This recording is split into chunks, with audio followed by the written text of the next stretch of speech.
Hello friends, welcome to Reja's healthy home. இது கொஞ்சம் ஸ்பெஷலான வீடியோ தான் இது. இன்றைக்கி வந்து நம்ம தேங்காய் பால் சாதம், அதுக்கப்புறம் நாட்டுக்கோழி குழம்பும் அதுலேயே கிரேவியும் பண்ண போகிறோம். அதுக்கு தேவையான பொருள் எல்லாமே ரொம்ப பர்ஃபெக்டாக ரெடி பண்ணி வச்சுருக்கேன். இது வந்து பார்த்திங்கன்னா கிரேவிக்கு வச்சுருக்கேன், அரைச்சி ஊற்றிக்க போகிறேன். அதே மாதிரி இஞ்சி பூண்டு பேஸ்ட் பண்ணி வச்சுருக்கேன். இது வந்து 200 கிராம் இஞ்சி பூண்டு, அதை வந்து நான் பேஸ்ட் பண்ணி வச்சுருக்கேன். அதோட தண்ணி தான் மிச்சம், அலசிட்டு அந்த தண்ணி வச்சுருக்கேன். தேங்காய் பால் சாதம் தாளிக்கிறதுக்காக இது ஒரு மீடியம் சைஸ் தேங்காய், அதை பால் எடுத்து வச்சுருக்கேன். அப்புறம் இது பார்த்திங்கன்னா குழம்புக்காக, இது லாஸ்ட்டாக மேலே தூரத்துக்காக புதினாவும் மல்லியும் வச்சுருக்கேன். இது வந்து கொஞ்சம் பீசஸாக இருக்கிற மாதிரி கிரேவிக்கு, இது வந்து நம்ம குழம்புக்கு தனியாக வைக்க போகிறோம். இப்போ இது எல்லாமே சிக்கன் மசாலா அந்த மாதிரி நான் எதுவுமே போடாமல் கரம் மசாலா நானே ரெடி பண்ணியிருக்கேன். இது எல்லாத்துலேயுமே ஒரு ஸ்பூன் நானே எடுத்து வச்சுக்கிட்டேன். மல்லி, பட்டை, கிராம்பு, அப்புறம் அந்த ஸ்டாரு, மிளகு, கல்பாசி, பட்டை எல்லாமே இருக்குது. எல்லாமே பாருங்கள், பெருஞ்சீரகம், மல்லி எல்லாமே ஒரு ஸ்பூன் எடுத்து வச்சு. இப்போ இதை லேசாக தீஞ்சிடாமல் வறுத்துட்டு அரைச்சிடலாம்.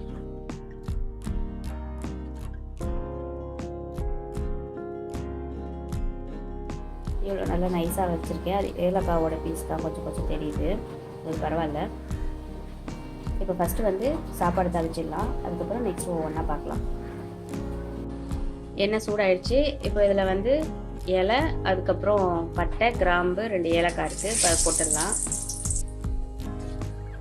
அடுத்தது பார்த்தீங்கன்னா வெங்காயம், பச்சை மிளகா, முழுசாக வச்சுருக்க பூண்டு, இதையும் சேர்த்துடலாம். இதை லேசாக வதக்கிக்கணும். தால்ச்சா ரைஸ்லாம் நம்ம தாளிப்போம்ல, அதே மாதிரி தான் இதுவும், கொஞ்சம் செவக்கக்கூடாது.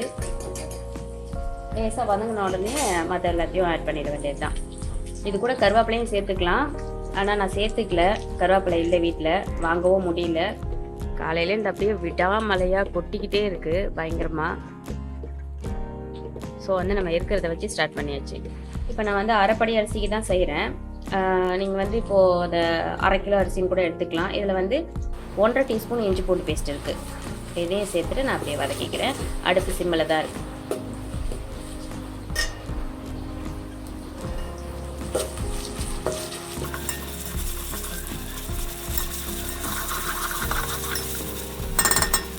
கொஞ்சம் மட்டும் லேசாக பொரிஞ்சு வரட்டும், ரொம்ப நேரம்லாம் மாற வேணாம். இதுக்கு மஞ்சத்தூளும் சேர்க்கக்கூடாது. தால்ச்சா ரைஸ்லாம் தாளிப்போம்ல, அதே மாதிரி தான். லேசாக பொரிஞ்சு வந்ததுக்கப்புறமா நான் எடுத்து வச்சுருக்கேன் அந்த தேங்காய் பாலை சேர்த்துருவேன். இதில் வந்து ஒரு 50 ml கொஞ்சம் குறைவாக மட்டும் தேங்காய் பால் மிச்சம் வச்சுட்டு எல்லாத்தையும் சேர்த்துருவேன். அது வந்து குழம்புக்காக. அவ்வளோதான், நல்லா பொரிஞ்சிடுச்சு. இஞ்சி பூண்டு வாசனை நல்லா வருது. இப்போது தேங்காய் பாலை சேர்த்துடலாம்.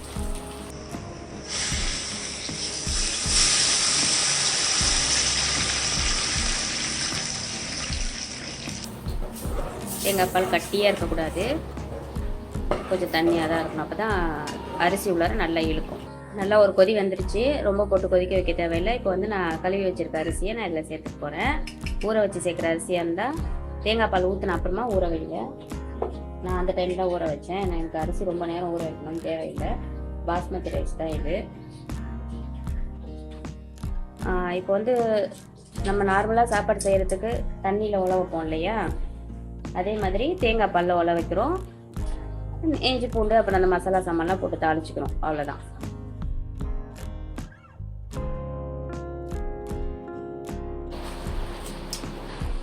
எல்லா அரிசியும் சேர்த்துட்டு கொஞ்சம் கேப் வச்சு மூடிட்டு வெயிட் பண்ணுங்கள். இது வந்து தேங்காய் பால்ன்றதுனால ரொம்ப சீக்கிரம் பொங்கி வலியும். கறி வந்து பெரட்டி வச்சது கிரேவிக்கும் குழம்புக்கும் ஒரே மாதிரி தான், மசாலா தான் அதே ரேஷியோவில் எடுத்து பெரட்டிக்கிட்டேன். இப்போ வந்து குழம்பு தாளிச்சிக்கலாம். இது மட்டும் சேர்த்துக்கிறேன். அடுத்தது வெங்காயம்.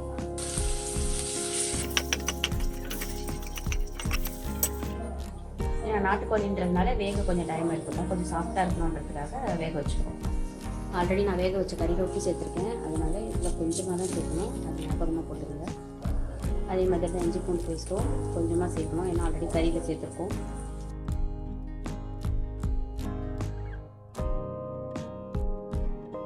இப்போ இதில் 1 டீஸ்பூன் மல்லி, 1 டீஸ்பூன் கொஞ்சம் பருவ மிளகாய் சேர்த்துருக்கேன். இப்போ இதில் கறியை சேர்த்துருக்கேன். சாப்பாடு ரொம்ப நல்லா சூப்பராக வந்துடுச்சு.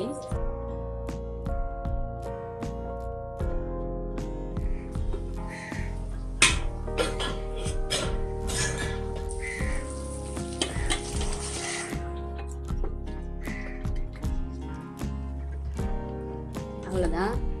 இப்போ இதில் எல்லாத்தையும் நல்லா சேர்த்தாச்சு. கறி நல்லா வெந்துருச்சு. 4 விசில் போட்டு இறக்கிட்டேன். கறியிலையும் நம்ம மிக்ஸ் பண்ணும்போது கரம் மசாலா, மல்லி, மிளகாய், மஞ்சள், தயிர் எல்லாமே போட்டிருந்தோம். அதே மாதிரி வெங்காயம் தக்காளி வதக்கும் போது மல்லியும் மிளகாத்தூள் மட்டும் போட்டோம். அதனால தான் இது நான் வந்து கொஞ்சம் தண்ணியாக கொஞ்சம் சூப் மாதிரி வச்சுருக்கேன். இது இப்போ மழை டைமாக இருக்கிறதுனால நாட்டுக்கோழியோட இந்த குழம்பு வந்து ரொம்ப கிரேவியாட்டம் இல்லாமல் கொஞ்சம் தண்ணியாக இருக்கிறதுக்காக அப்படி வச்சுருக்கேன்.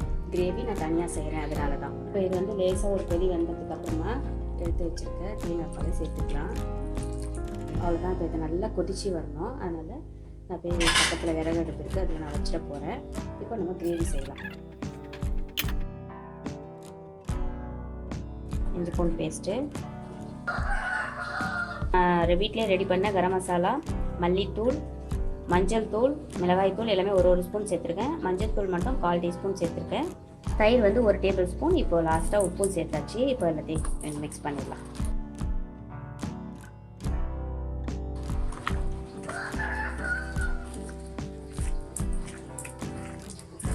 இப்போ இது வந்து நாட்டுக்கோழின்றதுனால குக்கரில் போட்டு 3 விசில் வச்சிடலாம்.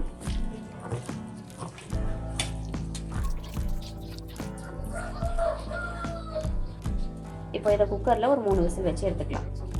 நான் அதை வந்து அடுப்பில் வச்சுட்டு வந்துட்டேன். இப்போ கிரேவியை தாளிச்சிடலாம்.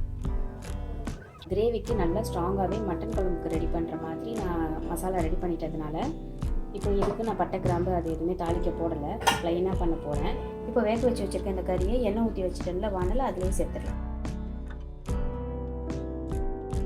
வெங்காயம் தக்காளியை அரைச்சி நான் இதில் சேர்க்க போகிறேன். இப்போ ஒரு 10 நிமிஷம் ஆகிருக்கு. பரவாயில்ல, இது போதும். இப்போவே வந்து இதை நான் சேர்த்துட்றேன். இது வந்து எதுவும் இல்லை, வெறும் வெங்காயம் தக்காளி அது மட்டும்தான் அரைச்சி வச்சுருக்கேன். ஏன்னா அப்போ தான் அந்த வெங்காய தக்காளியோட பச்சை வாசனையெல்லாம் போகும். நல்லா கொதிச்சு வரும், அதுக்காக போய் சேர்த்துருக்கேன். இப்போ ஒரு 1/2 மணி நேரத்துக்கு இது நல்லா கொதித்து சுண்டி வரட்டும். இப்போ 1/2 மணி நேரம் ஆயிடுச்சு. ரொம்ப நல்லா அப்படியே சுண்டி வந்திருக்கு. அவ்வளோதான். இப்போ இதை இறக்கி வச்சிடலாம். இப்போ அடுத்தது குழம்பு அடுப்பில் எந்த அளவுக்கு கொதிச்சிருக்கு, ரெடி ஆயிடுச்சுன்னு போய் பார்க்கலாம்.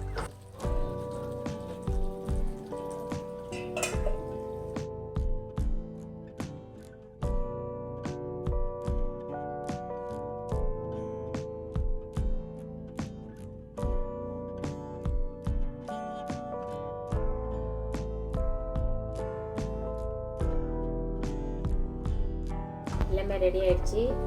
சாப்பாடு, கிரேவி,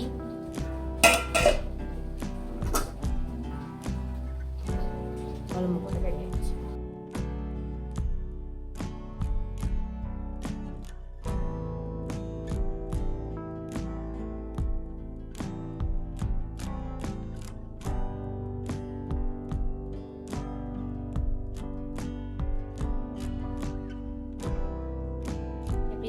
எல்லாமே நல்லா இருந்துச்சா? நீங்களும் இதே காம்பினேஷனில் ட்ரை பண்ணி பாருங்கள். தேங்க்ஸ் ஃபார் வாட்சிங். Thank you viewers. Happy healthy home.